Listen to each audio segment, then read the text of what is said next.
Los números complejos tienen dos partes, ¿sí? Una parte real y una imaginaria. Habíamos completado esta tabla, de hecho en los videos anteriores está completa la tabla, ¿sí? Y en la parte de este documento, en la parte de soluciones, también la van a ver completa, ¿bien? La parte real dijimos que era la que no tenía la i, ¿sí? La parte imaginaria, la que tenía la i, ¿sí?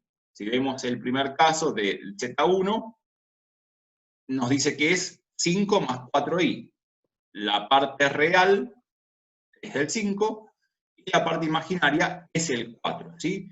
Y no hace falta que le ponga la i, ¿bien? Porque ya sé que es la parte imaginaria. Cuando completo las tablas, ¿bien? Estas que yo les voy a dar, si me pide parte real, coloco el número como está. Si tiene signo negativo, le pongo el signo negativo. Y la parte imaginaria es aquel número que tiene la i. Y en la columna de imaginario no voy a poner la i. ¿Bien? Bueno, los números complejos, ¿sí? A diferencia de los reales, se van a representar geométricamente en el plano complejo. ¿Por qué? Porque tienen dos dimensiones, ¿sí? Dos componentes. Los números reales los representaban en una recta numérica, en la recta real. Ahora, como aparece otra parte, que es la imaginaria, necesitamos de otro eje para poder representarlo, ¿sí? De un plano complejo se llama. El Z1, por ejemplo, que está acá, dice que es 4 más 2i. Entonces, parte real es el 4, y tengo que ir hacia arriba, hacia el 2 de la i, ¿bien? La parte imaginaria. Me quedó acá representado. Cada número complejo se va a representar con un vector, ¿sí? Donde el origen es el origen de coordenadas, y el extremo es donde me quedó indicado, ¿sí? El 4, 2i para Z1. Z2, por ejemplo, me dice que es menos 2 más 3i. Entonces, la parte real es menos 2, desde el origen tendré que ir hacia la izquierda, hacia el menos 2, y de ahí subir hacia el 3. ¿Bien? Ahí me queda el Z2. El Z3 me dice, bueno, que es menos 1 menos 2i. Desde el origen de coordenadas voy hacia el menos 1 y bajo hacia el menos 2. ¿Bien? Y el Z4 me dice que es 5 menos 3i. Entonces, el origen de coordenadas, me dirijo hacia el 5 y bajo hacia el 3. ¿Bien? Ahí me quedó representado el Z4. Otro detalle. La primera parte sí que está formado por el semieje positivo, el eje real y el semieje positivo de la parte imaginaria, es lo que se llama primer cuadrante. El segundo cuadrante está formado por el semieje imaginario positivo y el semieje real negativo. El tercer cuadrante está formado por ambos semiejes negativos, tanto el real como el imaginario. Y el cuarto cuadrante está formado por el semieje positivo real y el semieje negativo imaginario, ¿sí? Los cuadrantes se nombran en sentido antihorario. Primero, segundo, tercero y cuarto. ¿Sí? Acá les he puesto una tablita como para que completaran, ¿sí? Con la parte real, la imaginaria, y a qué cuadrante pertenecía cada complejo. ¿Sí? La otra clase, la anterior, habíamos hablado del opuesto del número complejo. ¿Qué era esto del opuesto? Era lo contrario. ¿Bien? Si el ZA, por ejemplo, que tenía acá, me decía que era 4 más 7i, su opuesto iba a ser el menos ZA menos 4 menos 7i. ¿Bien? Cuando lo representaba en el plano complejo, tenía que si ZA era 4 más 7i, estaba en el 4 y subía hacia el 7. ¿Bien? Ahí trazaba el complejo. Su opuesto, ¿qué va a tener? Va a tener la misma dirección, ¿sí? Va a estar sobre la misma recta, pero sentido contrario. Entonces, a ser menos 4, menos 7. Y ahí lo ven que tenemos al opuesto del Z, ¿bien? Que está en color verde, ¿bien? El ZA lo puse como, por ejemplo, en color azul, y el opuesto de ZA está en color verde, ¿bien? Y va hacia abajo. Esto pasa siempre así. Si un número complejo tiene un sentido, el opuesto tendrá el sentido contrario. ¿Bien? Hasta acá se vio en las clases anteriores. ¿Bien? La tarea que tenían en ese caso era, estaba el número complejo, ponían su parte real, la imaginaria, el cuadrante al que pertenecía, y después el opuesto. ¿Bien? Que podrían haber agregado también otra columna más acá y poner el cuadrante al que pertenece el opuesto. ¿Sí? Lo que vamos a ver ahora es el conjugado de un número complejo. ¿Bien? ¿Qué es el conjugado? ¿Qué es esta idea? ¿Cómo me doy cuenta que estoy hablando de un conjugado? El conjugado en lo que es los números reales, ¿sí? No tiene sentido.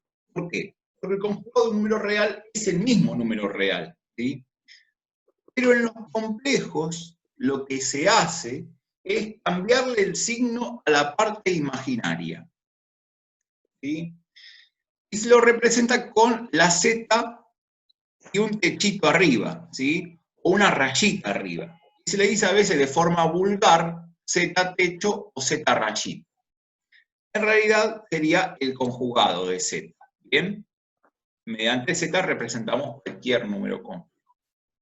Entonces, volviendo a nuestros ejemplos, el Z que teníamos era 4 más 7i. Su conjugado va a ser dejar la parte real como está, que era 4, pero la parte imaginaria le cambio el signo y me queda menos 7i. Bien, si tenía el 7b, perdón, el zb, me dice que es menos 2 más 5i. Su conjugado va a ser menos 2 menos 5i. Bien, le cambio el signo a la parte imaginaria, nada más. La parte real conserva su signo. ¿Sí? Si tengo ZC, que es menos 3 menos 2i, su conjugado va a ser menos 3 más 2i. Y si tengo el ZD, por ejemplo, es 5 menos i, su conjugado va a ser 5 más i. Cuando los represento geométricamente, ¿sí? En el plano complejo, ¿qué es lo que sucede? Van a quedar como simétricos, pero simétricos con respecto a qué eje, al imaginario o al real. Fíjense que la parte real me quedó igual. La que cambió fue la imaginaria. Entonces, su simetría se va a dar respecto al eje real. Si vamos al caso, por ejemplo, teníamos el complejo ZA, es 4 más 7i. Me paro en el 4, ¿sí? Me posiciono en el 4 de la parte real y subo hacia el 7 de la parte imaginaria. Su conjugado tiene como parte real también el 4. Pero ¿qué pasa? Su parte imaginaria es la contraria, es menos 7. Entonces ahí tendré que bajar. De ahí me queda después el conjugado de Z. Y si ven, es como si fuera un espejo. El eje real actúa como de espejo para hacer la simetría del otro. Y en todos los casos pasa así. Si se fijan, por ejemplo, el ZB, que es menos 2 más 5i, su conjugado era menos 2 menos 5i. Entonces, este que tengo acá, que estoy ahí marcando, es el ZB. Su conjugado va a estar acá. Y también es simétrico respecto del eje real, ¿sí? Por más que esté en la parte negativa. Pero siempre se va a cumplir esto. Siempre el eje real va a ser o va a actuar de espejo, lo cual va a indicar que hay como una simetría entre el número como está y su conjugado. La actividad que van a hacer ustedes es poder determinar o indicar cuál es la parte real e imaginaria de cada uno de estos complejos, colocar el cuadrante, ¿sí? Que si ya lo hicieron en la actividad anterior, acá va a ser lo mismo. Y después decir cuál es su conjugado, ¿sí? ¿Cuál es el conjugado de cada uno de estos? Si hablo, por ejemplo, del primero y quiero indicar el conjugado, ¿qué voy a decir? Bueno, el conjugado de Z1 va a ser ¿quién? Va a quedar 5, ¿sí? Porque es la parte real y esa no cambia. Y después, en vez de poner más 4i, voy a poner menos 4. ¿Sí? Ese sería su conjugado. Después acá adelante pueden poner z hecho, ¿sí? 1, para indicar que es el conjugado de Z1. ¿Bien? La idea después es que puedan representar en el plano complejo los primeros 4, ¿sí? Los primeros 4 nada más. O sea, el número real, el número complejo con su conjugado, ¿sí? Así le queda, van a quedar 2 por cuadrante, como que va a quedar algo así, parecido a esto, ¿bien? ¿Por qué solamente los 4 primeros? Porque van a quedar 8 en total. Si dibujan todos, les va a quedar una cosa como media monstruosa, ¿no? Un montón de rayitas dando vuelta y la idea es que puedan representar o darse cuenta con los 4 primeros. Esto ya no, porque acá tengo números fraccionarios, ya más difícil de ubicarlos en el plano, ¿sí? Me interesa que sepan o puedan identificar estos que son más sencillos, ¿sí? Los conjugados de estos que son más sencillos. ¿Bien? Eso va a ser por ahora, ¿sí? Para esta semana